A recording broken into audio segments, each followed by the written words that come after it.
Hello class, and welcome to the Synthesis of Aspirin lab. The purpose of today's lab is to synthesize acetyl salicylic acid, or aspirin, from salicylic acid and acetic anhydride by transesterification using phosphoric acid as a catalyst.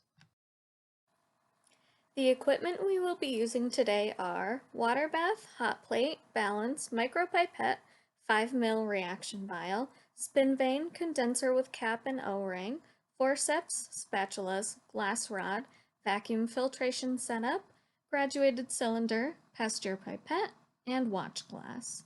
The chemicals we will be using today are salicylic acid, acetic anhydride, concentrated phosphoric acid, deionized water, ferric chloride solution, 1:1 ethyl acetate hexane solution, and iodine crystals.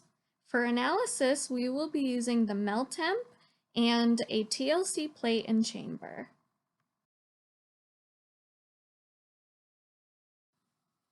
All of the chemicals we are using today have associated hazards. Salicylic acid is an irritant and is corrosive. Acetic anhydride is flammable, an irritant, and is corrosive. Phosphoric acid is corrosive and dangerous. Ferric chloride has acute toxicity, is an irritant, corrosive, and an environmental hazard. Ethyl acetate is flammable and an irritant. Hexane is flammable, a health hazard, an irritant, and an environmental hazard. Iodine has acute toxicity and is an irritant. Because of all of these hazards, we are going to be using protective equipment. This includes the fume hood, gloves, goggles, and we will be wearing proper lab attire. Before we jump into today's lab, let's go over some general lab safety.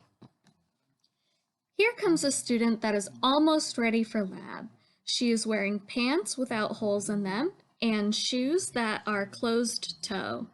However, her hair is not tied back and she is wearing a long-sleeved sweatshirt that is not flame retardant or graded for lab chemicals. On her second try, the student is now ready for lab. She ties up her hair with hair ties so that it is out of her face. She puts on her lab safety goggles and she puts on her lab coat, which is fire retardant and is graded for lab chemicals.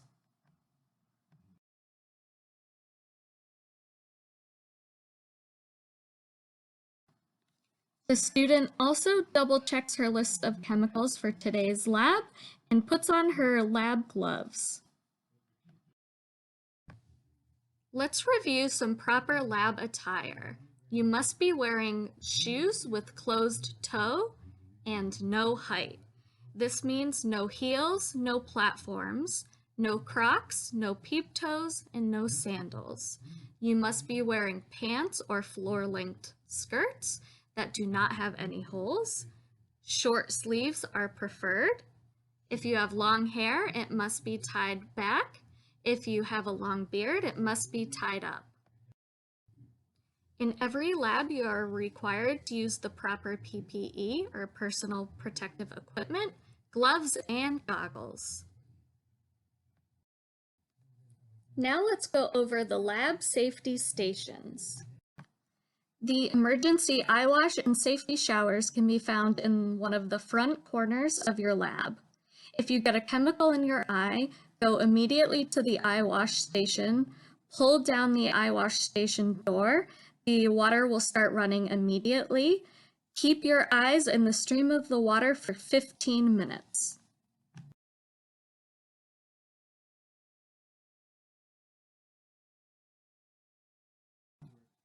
If chemicals are spilled on your body or your clothing, immediately go to the safety shower, remove all of your clothes, pull down the safety shower handle, and throw the curtain around you. In the other front corner of the lab is where you can find the fire extinguisher. The fire extinguisher should only be used if you are confident in its use, the fire is small, or you are using it to escape the fire. Here is where you can also find the glass waste and spill kit. In the event of a spilled chemical or broken glassware, please inform your TA. Your TA will be responsible for cleaning up the mess.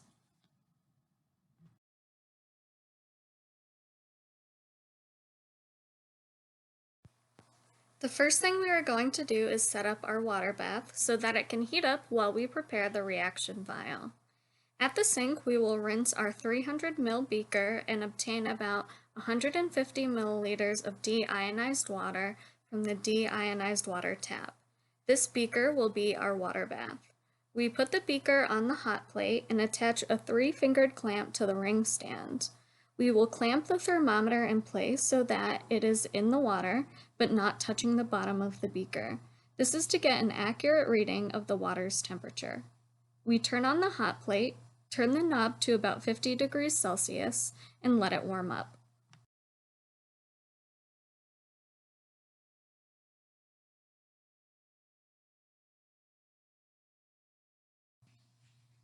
While the water bath is heating up, we will weigh out our salicylic acid into our reaction vial. We put the 5 ml reaction vial on the balance, close the doors, and tare the machine. Now that the balance reads 0 grams, we open the doors and carefully scoop about 0.210 grams of salicylic acid into the reaction vial. If you are not confident in your weighing technique, feel free to use a weigh boat and transfer to the vial. Make sure to record the starting weight of the salicylic acid in your notebook.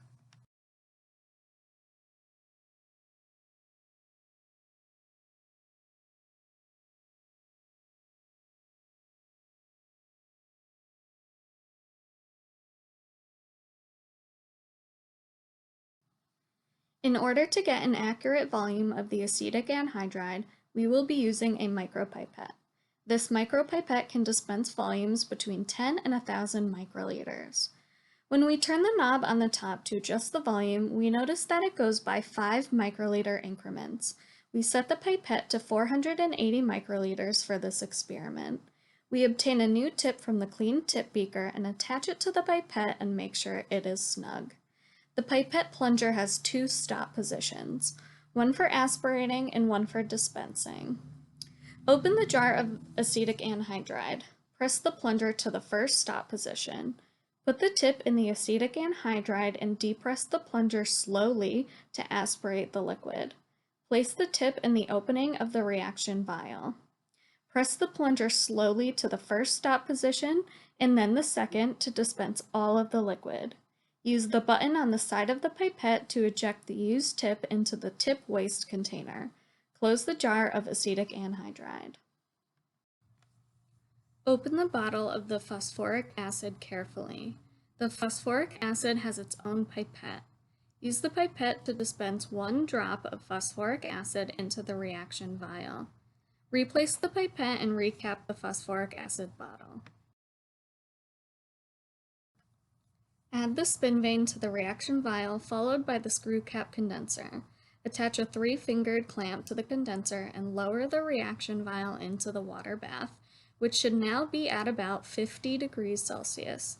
Turn on the stirring function and leave the reaction to stir in the water bath for 10 minutes.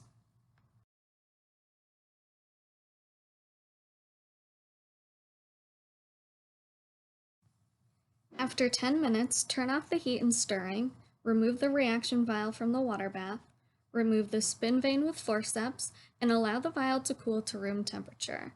We place the reaction vial in a beaker so that it does not accidentally tip over.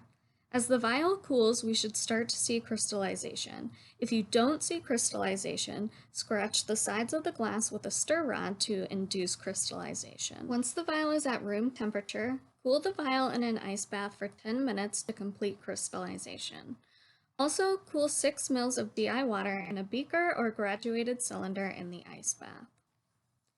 After the 10 minutes in the ice bath is over, add 3 milliliters of the cold DI water to the reaction vial. Put the spin vane back in the vial and stir thoroughly on the stir plate. After the product is stirred, vacuum filter the crystals. Pour the contents of the vial into the Hirsch funnel. Rinse the spin vane, vial, and crystals with the cold DI water. Scrape the crystals around with a spatula to test the dryness and so that air can be pulled through to dry the crystals. Let the vacuum dry the crystals for a few minutes.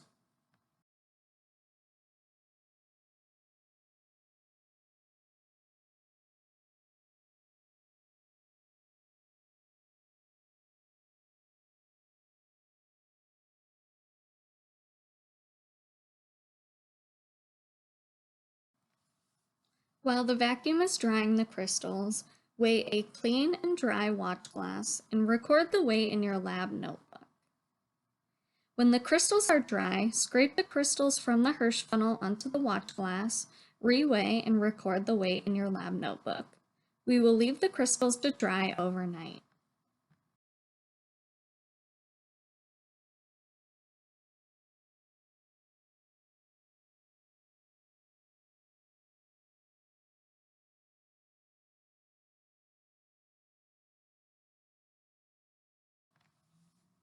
The next day, reweigh the crystals to get the final weight and record in your lab notebook. The difference in the weight is the amount of water that evaporated from the product overnight. Next, we will determine the melting point of our product. Obtain a new capillary tube, tap the opened end of the capillary tube onto the product until you have about 2 to 3 millimeters of product in the tube. Drop the capillary through the glass tube until all of the product is at the bottom of the capillary. Place a capillary tube into a slot in the melt temp. Ramp the temperature on the fastest setting until you get to about 115 degrees Celsius or about 20 degrees Celsius below the melting point of aspirin. As we approach the melting point, the morphology of the crystal starts to change, but melting does not start until we see the first drop of liquid. Rotating the capillary tube helps us to see all the crystals on all sides of the tube.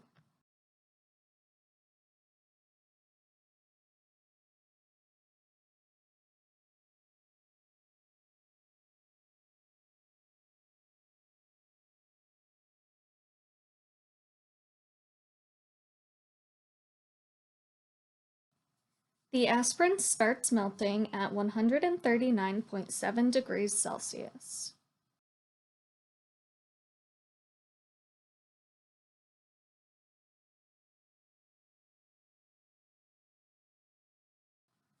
The aspirin finishes melting at 142.9 degrees Celsius. Now we will perform the TLC.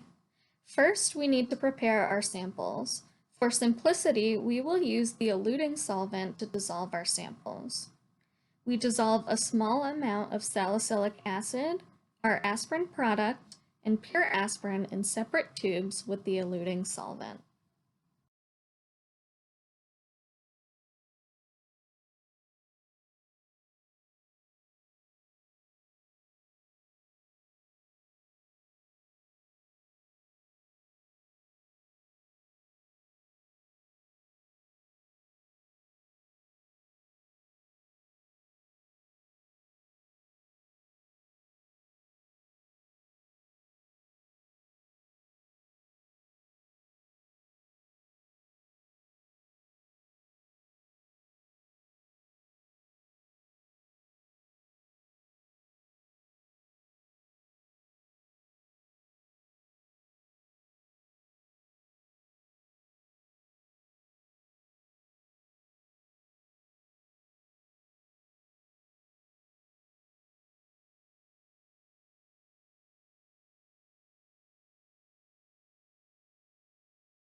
Now we will prepare the TLC plate.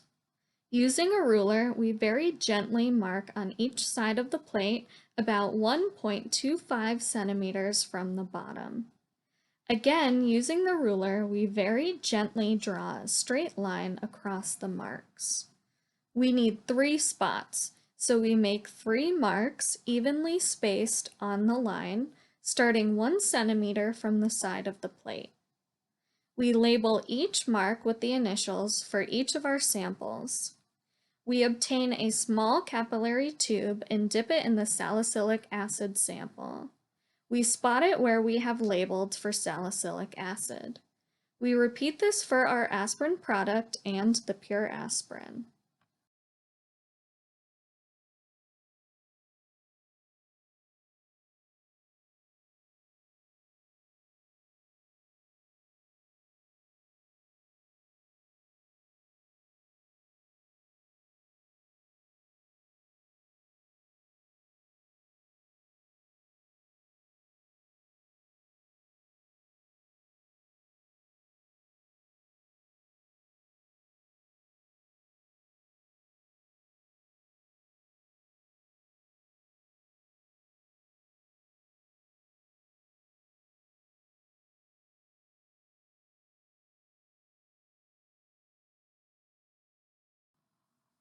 Using the UV lamp, we check to make sure that we spotted enough sample so that our spots are visible by shortwave UV. Next, we pour a small amount of the eluting agent into the TLC jar. We compare the level of eluent with the height of the line on the TLC plate. The eluent must be below our line. We carefully place the plate in the TLC jar so that it leans against the side of the jar and wait for the eluent to move up the plate. When the eluent is about 1 centimeter or so from the top of the plate, we take it out and draw a line across the solvent front.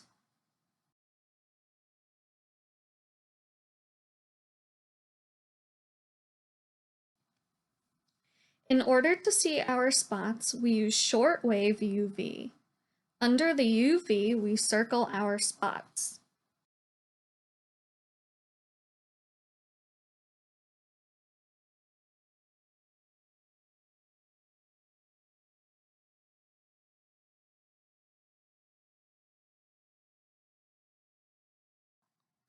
We can also use iodine to visualize our spots. We place the TLC plate in the chamber with iodine crystals and vapor and wait for a few minutes.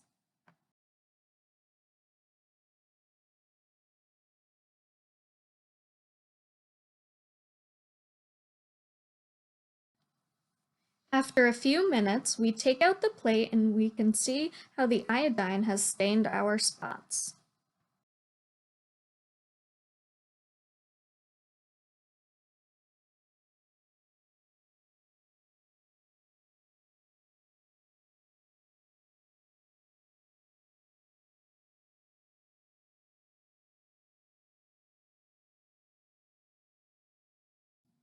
Now we will perform the ferric chloride test.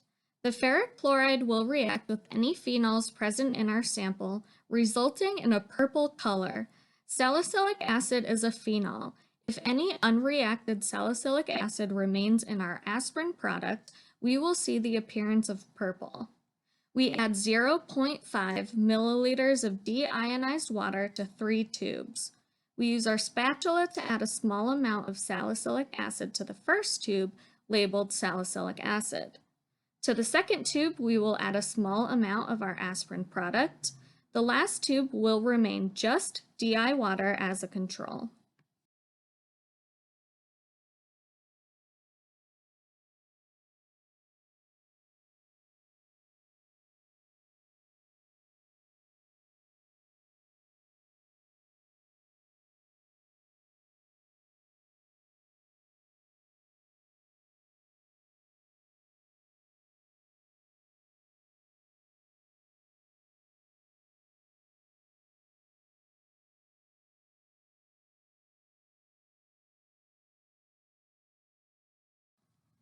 Now we add 1 drop of 1% ferric chloride solution to each tube and give them a gentle swirl.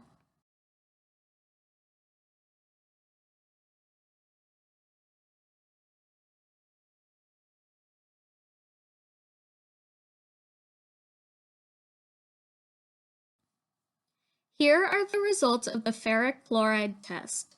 Note the color changes in each tube in your lab notebook. Now that we are finished, we will bring our materials to the waste hood.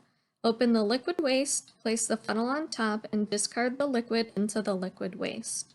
Rinse the glassware into the liquid waste. Discard any solids in the solid waste.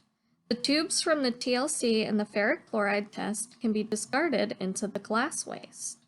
All other equipment will be washed in the sink and left to dry at your bench.